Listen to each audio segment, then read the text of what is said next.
I set up a lot of alerts. So you're gonna see way more alerts. Like look at this 99 plus alerts, alerts, alerts, alerts on everything I do. I feel like alerts is the key thing that's what's kept me this far is setting a lot of alerts, walking away from the charts and waiting for price to hit those levels that I'm looking for. In this video, I'm going to show you how to use alerts when it comes to the ICC trading strategy. But before I do that, let me show you why alerts are very important. So sometimes we miss trades not because we don't know what to do on the charts, but because we hesitate at the final moment or we are not there when this actually happens. And this causes a psychological reaction that happens, on the subconscious level, which can cause some sort of frustration, which leads to impulsiveness.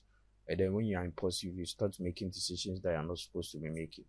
Then you start FOMOing. You understand? So in this video, I'm going to show you how to make use of alerts. And this is going to help you a lot because you're not going to be facing these psychological issues because you have alerts to take care of everything for you and not burning out because of staring at your charts for too long. So if you're excited about this video, make sure you pay attention and let's jump right to it. So I'm going to be using the two major entry types when it comes to the ICC for uptrends and downtrends. So the third one is kind of like the first one, so it is much obvious, or it will be very obvious when I show it to you. So for ICC, if you want to know what price is going to do for the next 15 minutes or for a few minutes or for the next hour, you can use the lower time frame. But if you want to know what price is going to do for the day or for the week, then you should use the higher time frame to check your indication. So for those who want to scalp the ICC, personally I don't scalp the ICC, so I just give you this information. So now for the 1 hour time frame movement for an uptrend, we know that price has to break a swing high for us to have an indication. Okay, so price has to break a swing high for us to get the indication. So if price breaks a swing high on the high time frame, we go to the lower time frame and then we track the lower time frame movement. So this is where the alerts becomes useful. So let's say price is giving us the indication and you are looking at the 15 minutes time frame as our lower time frame movement. Okay, so 15 minutes. So at this point, price is going to be making a series of higher highs and higher lows. Price will make a low and then a high and then a higher low and a higher high, higher low, higher high. So at this point, what you should be doing is that you should be tracking your higher lows because price is having to break a higher low so that the correction can begin. Okay, so you know that for the indication, price will just be making higher highs and higher lows, higher highs and higher lows. So you'll be marking your support level, but this is where the alerts becomes useful. So you set one alert. You don't need to set many alerts, just one is fine if you are using this type of entry. So this is not the most, this is the most complicated type of entry. So you are going to be a little bit on the chart, but not too much. Okay, your alerts are going to take care of everything for you. So as compared to the previous type of entry. So when you're using this type of entry, you track your swing lows. So when price makes a swing low and then it starts pushing, you come to your chart, mark the swing low, put your alerts there, and price shouldn't come here too soon because in 30 minutes you have just six candlesticks, 6 5 minutes candlesticks, and in an hour you have just 12 5 minutes candlesticks. So price shouldn't be coming to your alerts in a short period. Okay, so now when price makes this swing low, you just put your alert and leave the chart because sometimes if you stay on the chart, you see the price is making huge upward moves and you will be tempted to trade a correction. Sometimes you make some profits off of it, but sometimes trading the correction is a bad idea. So I will not advise you to, the pros are way lesser than the cons. So now price gives you swing lows, swing lows, swing lows. Okay, then price gives you a swing low. So you can choose to come back. If your alert doesn't hit for 1 hour, you can just come back and then see what price is doing. So you come back, you see that price has made a higher low, just put the alerts there and then you can go back to whatever you were doing. Let me check if I'm okay. So Okay.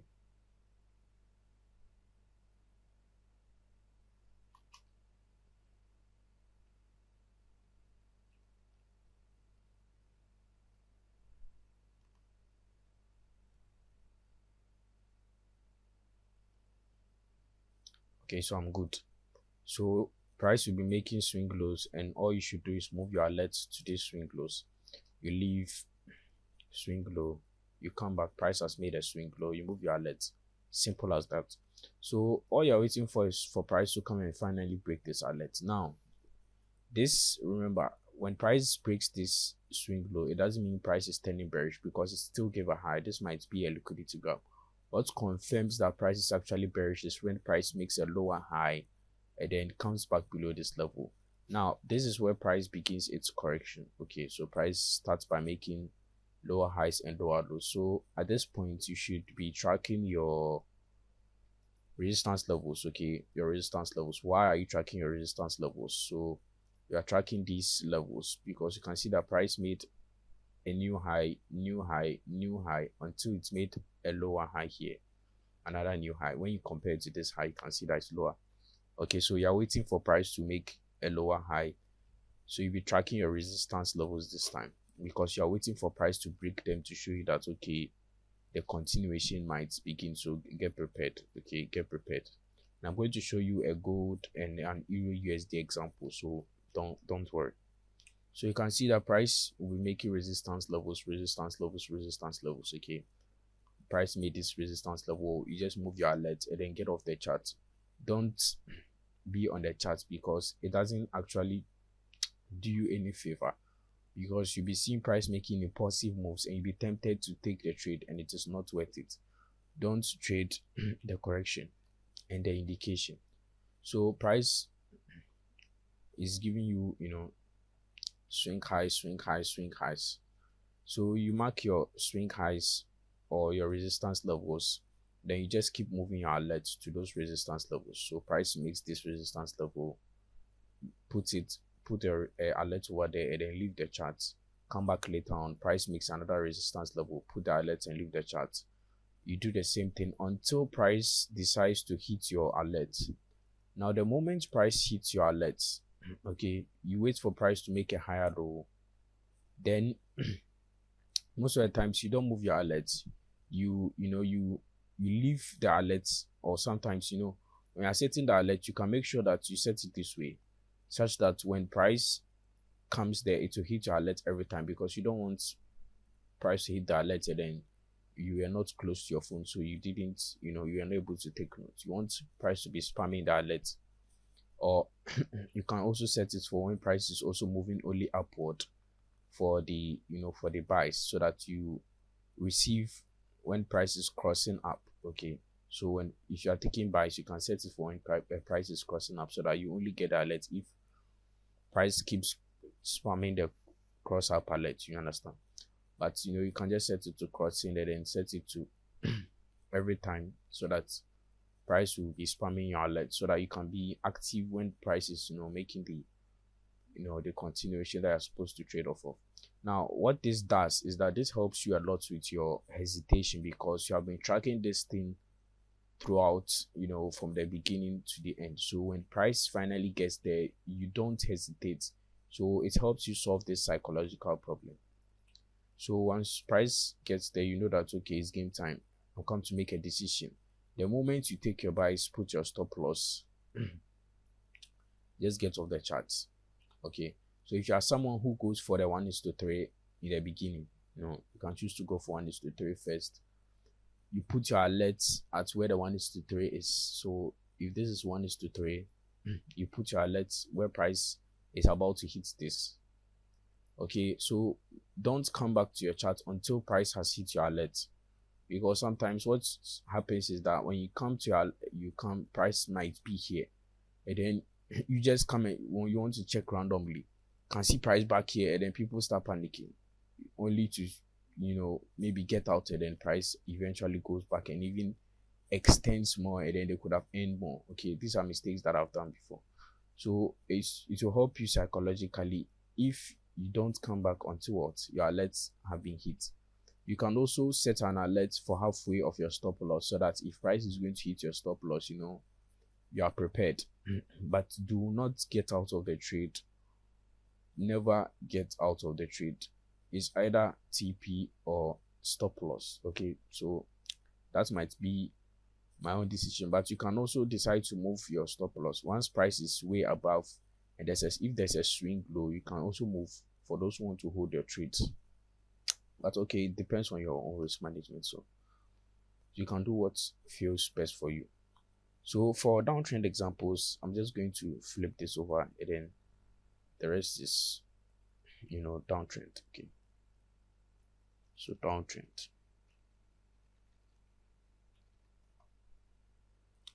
So for this, it's just the opposite of this. Price gives you an indication by breaking a swing low here.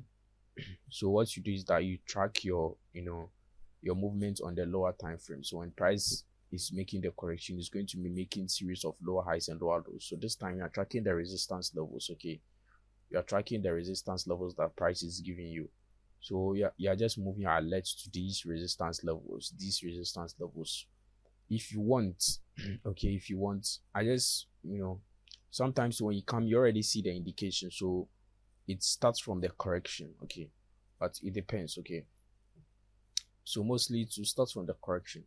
So when price is beginning the correction, you know that it has to break a swing level, give you a higher low, then you start marking. So you'll be marking your support levels when price is moving up, because you are waiting for price to break those support levels. Then now sometimes when price does break this support level, people are tempted to enter because they can see that price is dropping fast. But don't make this mistake. Calm down. Make sure you calm down. Don't try to enter because price is moving, because most of the times you are going to be price is going to make that pullback for you to take an entry in the first place. So make sure you don't stress it out. Okay, so if you come to the chart and then price make something like this, a lower high. So let's say price was making the correction, then instead of making a new high, it's made a lower high and it hits your alert. When you come to the chart, at this point you can sell straight from here, because you can see that when I compare this high to this high, okay, when I compare this high to this high is lower than this. So I have a lower high, I have this high, I have price breaking a support. These are things telling me that okay, price wants to become bearish. So you can take your entry right from there when price is moving down. But in the case where price you came and then price made a new high and price comes down and then hits your alert, no matter how price is moving, don't enter. Even if you miss the trade, it is much better for you, because when we talk of probability, most of the times the probability that price will break this and then go without you is not that high. Okay, so don't go and try to enter it, because sometimes price can just hit here and then go back and then do something like this and then just keep going. That is why it is not safe for you to take your entries when price is making this move. So this is the FX example. You can take a picture if you want. Okay, so I'm going to be talking about the second example. So for the second example, price has to give you an indication on the higher time frame. Okay, so higher time frame,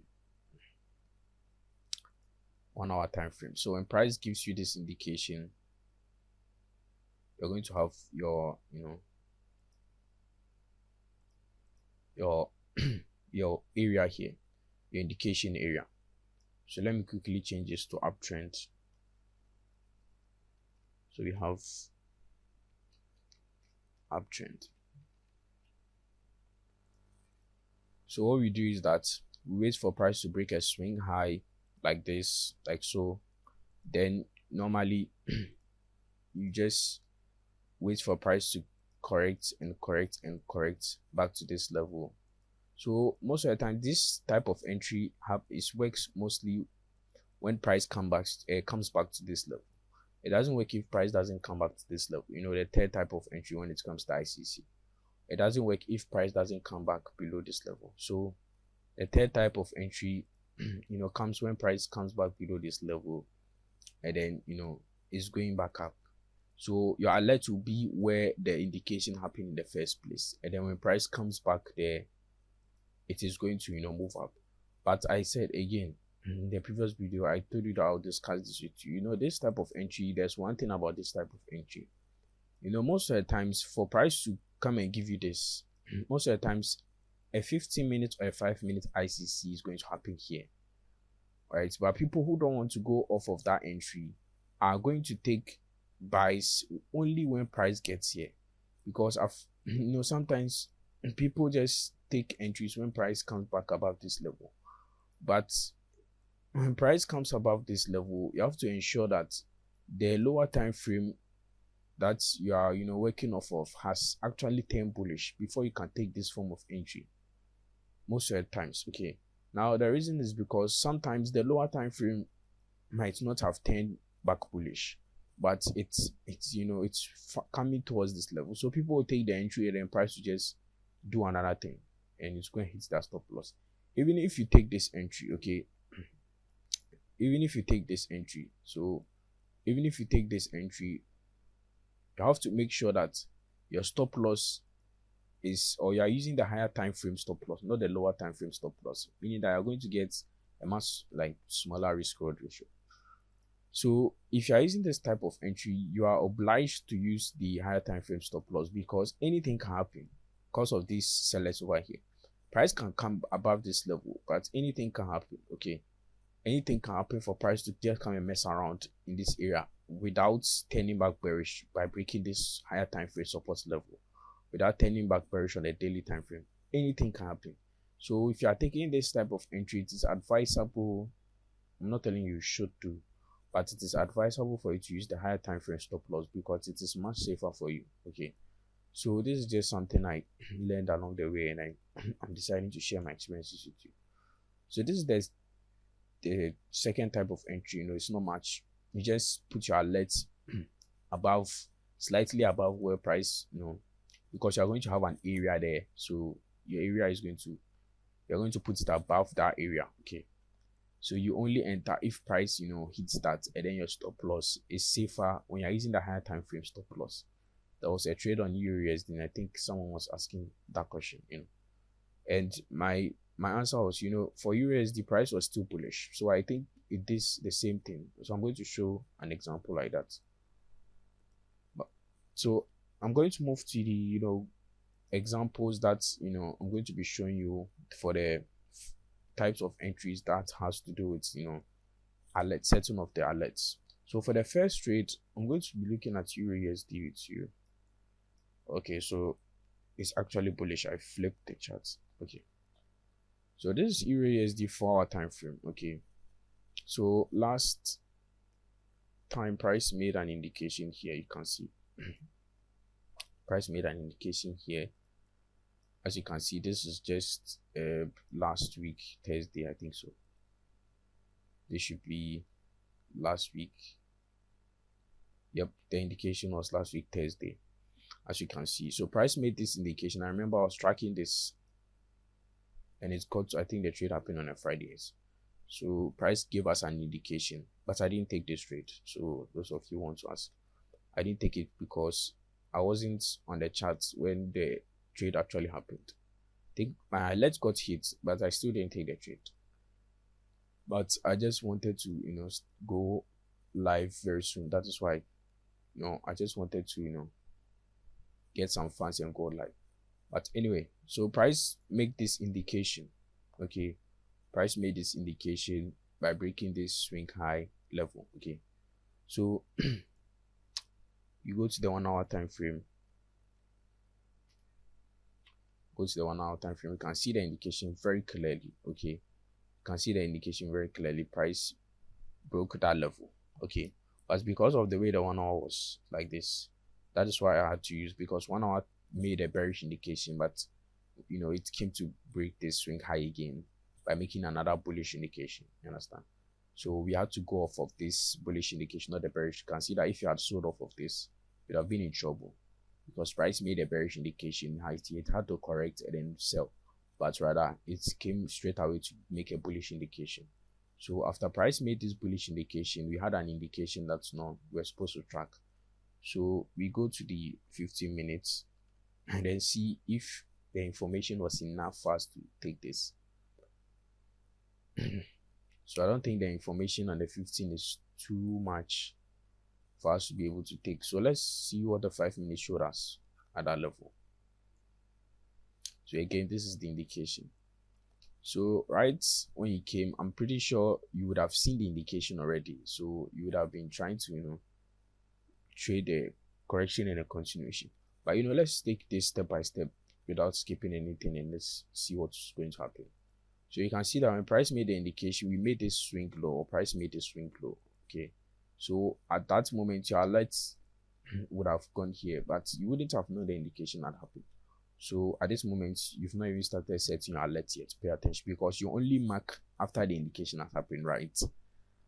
So bear that in mind. So when price made the indication, made this support level, moved up, came to make this support level. Okay, and you know that this is a swing low because price moved aggressively from here. Swing low because price moved aggressively from here, as you can see. And then the price tried to come down from here again. It moved up, so this is another swing low for us. So we are waiting for price to eventually break our swing low so that price will start correcting. So I'm not going to consider anything here as a swing low yet, but this is definitely a swing low that price made. So price made this and then this swing low. So this is an indication that the correction is about to begin.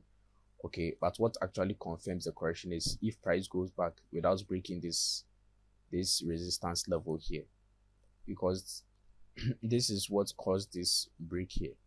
So you can see that price didn't break this resistance here, as you can see clearly on the chart. Sometimes this doesn't look perfect, so you have to be really, really careful. Understand? So price broke this and then made this resistance level and then started moving downward. You can see started making support,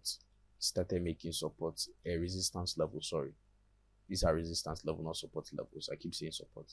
So these resistance levels, honestly, okay, I think we should consider this as a resistance level, because we need to consider some of the structures, no matter how small they are. So you can see that this is a support level. I need to have marked this because it's not enough for me. So you can see that price came to break it. This is where price was trying to show us that, okay, it might go bullish. Okay, price was trying to show us that it might go what? It might go back bullish. So price, I can see the problem here. If you are taking this trade, you'd have messed up. Okay, let me see if London session was on. Let me see on this time. This is Friday, 4:50, 4:45 a.m. GMT. So we are not supposed to take a trade by this time because London session is not even on. Because this is I believe this is Asia. Let's check the sessions quickly. Yes, I believe this is Asia. So you can see what I was talking about here. The fact that price is moving up aggressively, because you can see that people would have been lamenting over their loss, because you can see price is going up, They would have been lamenting that, oh, they've missed their trade because price is not giving them the higher low. But you can see what price did here. So this is a very important lesson for you. You have to always follow the price action. Don't like FOMO or anything. So you can see that price just went back to break this. Even if you had marked this, you can see that price didn't make that continuation. It just went back straight downward. And for those of you who are saying, okay, price on the chart to have looked like price was going up from here, you can see that if price is making a correction and selling down this heavily, you can see that it came all the way here. I would have been really curious, or I would have waited a little bit, because for pullbacks to happen, okay, when price is making a pullback, the best form of pullback is about here. Pullbacks, if pullbacks are able to make it all the way down, most of the times it means that the other party is gaining control. Because if buyers are stronger, then they should be coming in stronger. Okay, if buyers are strong, they should come in stronger when the price, when there's a type of correction that is going on. They should come in stronger. The stronger they come in, the stronger that trend is. So if price is coming down all this way, you can see that sellers are they are doing something here. Understand? And you can test this out for yourself if you want. You can just go ahead and study the chart and then see what happens most of the times if price is making deeper corrections or pullbacks. So you can see that price never came back to this level, and I wouldn't have considered it as a swing. Let's see what that pivot points would have considered this. Okay, so pivot points mark this swing high, but personally I wouldn't have marked it, and I wouldn't mark this too because it's just like one candlestick. I'll just mark this whole zone here when price is moving down. I'll just mark it as one like this, not like two over there. So you can see this. So some of them are really accurate, but anyway, pivot point mark that side, but I wouldn't have marked this, to be honest. So you can see that price broke that, and then it never came above that. So at this point, your alerts would have been working. So at this point, let me set this alert again. So price made an indication, gave you an indication that it was going to correct. So your alert would have been here. So when price gave you this bearish indication, okay, your alert would have been here. Why would it have been here? Because you are waiting to see if price will do that give you that correction and then come down. So when price hits your alert, you get out of the charts. When you come and you mark your structure, you get out. So at this point, if price hits your alert, you would have come and seen that okay, price is actually correcting. So then you move your alert to where the resistance level that was you marked. So you can see you move your alert to the resistance level that you marked. Then you move your alert to the resistance level that you marked here. Resistance level that you marked here. And so when price gave you this indication, gave you this correction, it came back. It might have been spamming your alert here, but you wouldn't take the trade because you can see that price was not trying to move above that level. As you can see, price was not trying to move above that level. It was not trying to move above that level. So you wouldn't have taken this trade. I'm not even sure your alert would have hit. But price would have just gone straight down. So price went downward and made this whole downward move here. So when it made this downward move here, you can see that the continuation didn't actually begin. Okay, so continuation didn't actually begin, and then you'd have a pullback. So when price came down here, then it made this pullback. So now you mark another resistance level, but you mark this one first. Mark this one, then you put your alerts, you move your alerts to here because now this is the new resistance level. Then you wait for price to do what it will do. You've been waiting, let's say at this point you've been waiting for an hour, maybe two. Price is not hitting your alert. You can price is here, you put your alerts there because this is now the new resistance level, as you can see. Now for some people, they might have still gotten into a buy here. Okay, though some people might have used this as a a resistance level, and then would have gotten a buy here.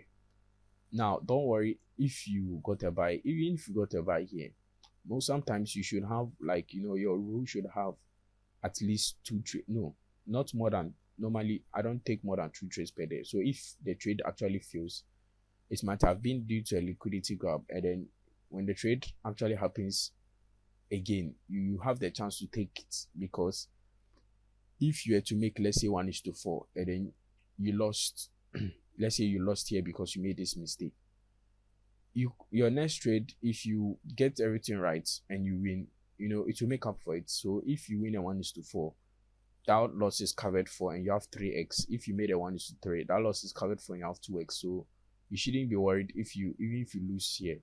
If you decide to use this as a swing high, you shouldn't be worried. You are still covered. So when you came back, price made this lower high, then it made a higher low. Now remember, it's made a higher low. Your alert is sitting here. It never hits your alert, because if price makes a higher low, it hit your alert, you would have been forced to take buys. It never hit your alert. It went down and then broke again. So your alert, your swing high now is here. Okay, your swing high is here. So now price comes back and then hits your alert again. This time is New York session. Very good to take trades. Price hits your alert, gives you a higher low, comes back and then hits your alert again. This time you are taking another entry again. For those who are taking another entry, or for those who didn't take an entry, this time you are taking this entry. And to be honest, I didn't take an entry here, or I saw this move and then I also saw this move, but I wouldn't have taken an entry here, to be honest, or I wouldn't have done use this as a swing high because it's too small. Understand? Anyway, because I actually saw this trade, that is why I'm making an example of it, because I don't trade EURUSD, but for that day I did see this trade because I just decided that let me just check if there's an indication on EURUSD. So you can see that price ended up playing out. The trade ended up playing out.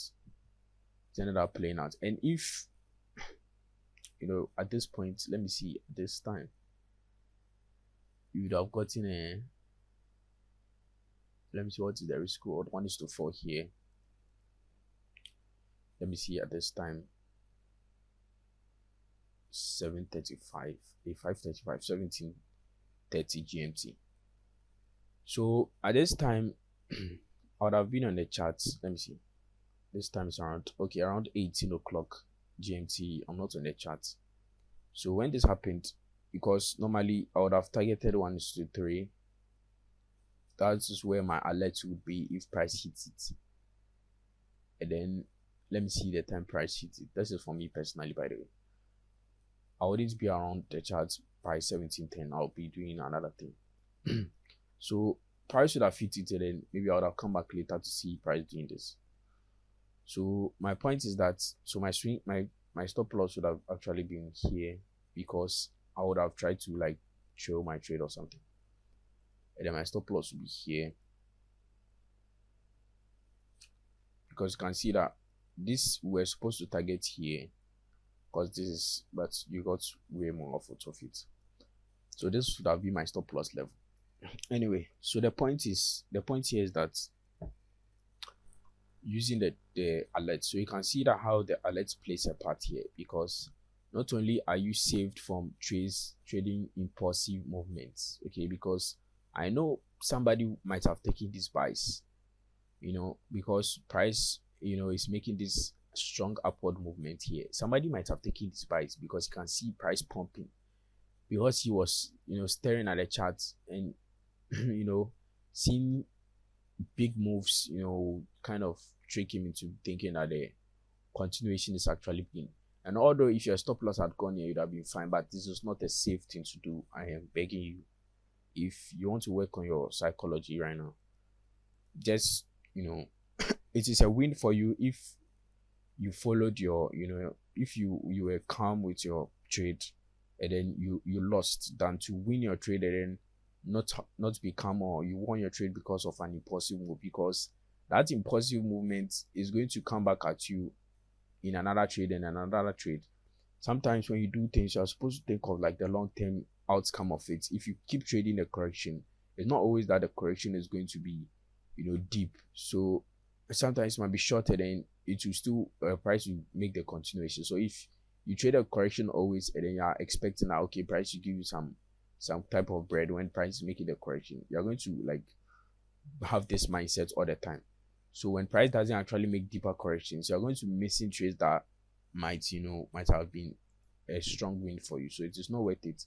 Think about the long-term perspective of something before you try to do it. So this is the first example. So for the second example, let me see if you could have done the same thing. So let's go to the forward and see how you could have taken this. So when price gave you the indication, your alert would have been where? Here.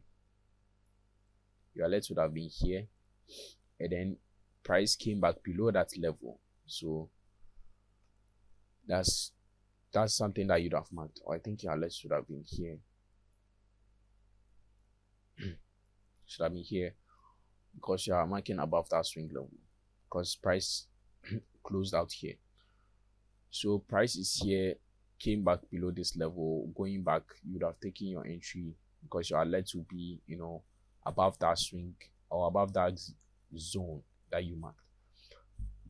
But this type of entry, it normally happens if price already makes an ICC on the lower time frame here. If price doesn't make that, it means that it is, it is bearish on that time frame. Time is fractal. Let me show you an example. So if price is bearish on this time frame, 15 minutes time frame, I don't think it's safe for you to take a trade even if price comes above that level. But sometimes, most of the times it works, but sometimes it doesn't work. Like it doesn't make the continuation. Sometimes price will just come there and then the sellers will be able to push price down anyway. But you can see that most of the times for this to be like the purpose of taking the trade when price comes back above this level is for those who are not sure whether price will make that continuation even after making an ICC below this. That price is supposed to make an ICC, a lower time frame ICC below this. That is where your entries are coming from. But for some people, they are not sure if price is going to make that continuation, so they need price to, even after making the lower time frame ICC, come back above this level before they take their entry. So sometimes price has to actually shift trends on that lower time frame before you decide on anything, or if you want to take a trade when price comes back above this level. Because let's assume that price is still bearish. Let's assume price is still bearish on the lower time frame. Price is still bearish. And then it just makes a move and then it comes back above this level. Normally, you shouldn't think about buying above this level because that price is still bearish on the lower time. It just give you an indication and then it might just come back and then the sellers at this point might just come and push it back down. Understand? So it is the purpose of taking this type of entry is for when price makes that lower time frame ICC, and then for those who are not like sure of taking the entry below this, they wait for price to come back above this level, then they take the entry. Even if that's the case, your stop loss should go below the higher time frame swing low, like I said, because price can just come and do anything here. But when it makes that lower time frame ICC, this is showing you that this is price telling you that okay, on the 15 minutes you have come back bullish. Okay, so we might show that at the higher time frame level. See, because time is fractal. So this is something that I have for you. I hope you enjoyed this video. Make sure you give a like and subscribe if you found this interesting, and make sure you share this with others who are suffering with ICC and have some of these psychological problems that we made mention of in this video. Also about the subtitles that and the audio dubbing that I was talking about, I realized that the audio dubbing videos I actually made 2 videos last week, but I wasn't able to upload them because of the audio dubbing issue. For those who want the trades in the Spanish and then the other languages, I realized that the dubs actually come after a week or maybe almost 2 weeks after you've released the video. So I don't want to release those 2 videos that I made last week because I'm going to be releasing them when the audio dubs are ready, which is going to be in a week or so. So please bear with me. I think this is an issue that YouTube has to fix, and so I'm going to be releasing those audio dubs immediately after they are out. So please watch out and be safe.